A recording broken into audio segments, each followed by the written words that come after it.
Ladies and gentlemen, okay, take a moment. Breathe in, breathe out. And consider this with me. What if the greatest source of suffering in your life wasn't the events themselves, but how you judged them? What if fear, anxiety, and stress were not signs of reality being broken, but of your perspective being out of focus? You see, there's a beautiful old idea that most of our suffering comes not from what happens, but from misjudgment, from misunderstanding reality. Epictetus once said, "It is not death or pain that is to be feared, but the fear of pain or death." Think about that. We fear the idea of death. We fear the sensation of pain before it even arrives. And in doing so, we suffer more than we need to. Fear is often the child of misperception, an echo of a thought that says, "This shouldn't be happening to me." But life doesn't care about our shoulds. The rain falls when it falls. The traffic comes when it comes. The people around us act how they choose. And the world in all its beauty and madness continues on, without asking our permission. Now here's the secret. You can't control most of it. You can't control the economy. You can't control the weather.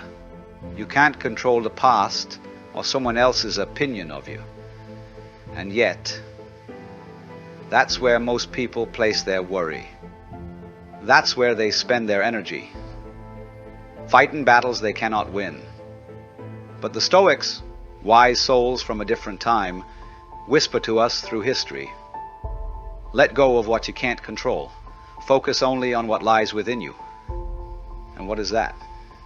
Your desire, your attitude, your judgment, your determination. That's it. That's the list. That's the boundary of your power. Now some might say, is that enough?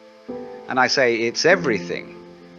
Because once you see clearly what belongs to you, you stop trying to carry the entire universe on your shoulders.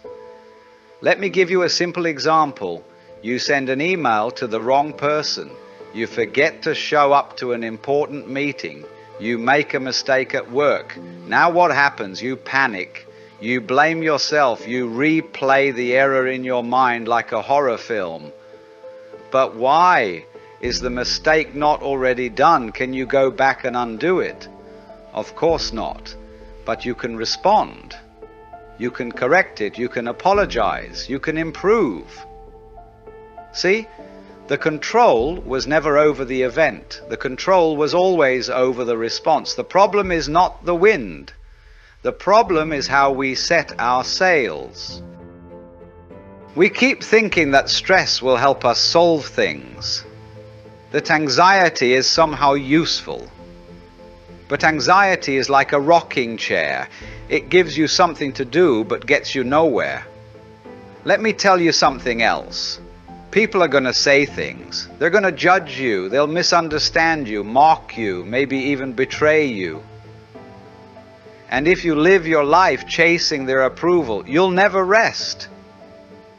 Marcus Aurelius, that emperor of Rome, woke up every morning and reminded himself, today I will meet people who are arrogant, dishonest, jealous, and rude.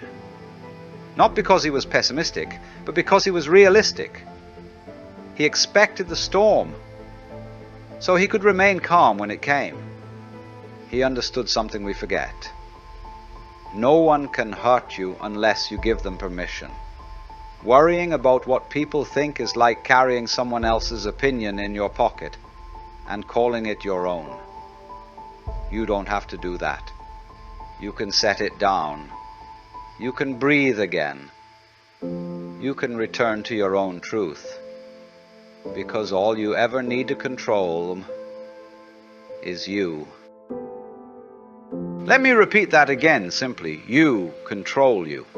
Not the stock market, not your boss, not the weather or your past or the mistakes you made. but you can control your next breath, your next step, your next word, your next decision, and that is enough to shape your whole life. Now let's talk about progress. We've been trained by this loud world to chase big wins, breakthroughs, overnight success. But that's not how transformation works. Not in nature, not in life, not in the human spirit. The Stoics didn't ask you to become enlightened overnight. They asked for something smaller but far more powerful. Progress. 0.01% a day. That's it. Not a sprint. A slow, steady walk. You want to improve your mental toughness? Be consistent. You want peace of mind? Be honest about what's yours to carry. No need for grand speeches or caffeine-fueled all-nighters. You want to be better? Do the work every day, quietly, faithfully. Success is not some mountain you conquer all at once. It's a stone path you build, one pebble at a time. Today you read one page. Tomorrow you stretch for 5 minutes. The day after you hold your tongue instead of lashing out. That's mastery. That's philosophy in motion. And in the end, you don't need to be perfect. You just need to be present, consistent, compassionate with yourself. That's the real secret. Let the world do what it will. Let the rain fall. Let the traffic snarl. Let people say what they want. You breathe. You reflect. You act with integrity. And with time, you will become a force of peace, a lighthouse in a storm, a person who walks through chaos and doesn't lose themselves. So here's the final thought I'll leave you with. Inconsistency is the enemy of results. But daily effort, even small, humble effort, that is the seed of greatness. Water it, nurture it. And one day, you'll look back and see that you've grown a forest within.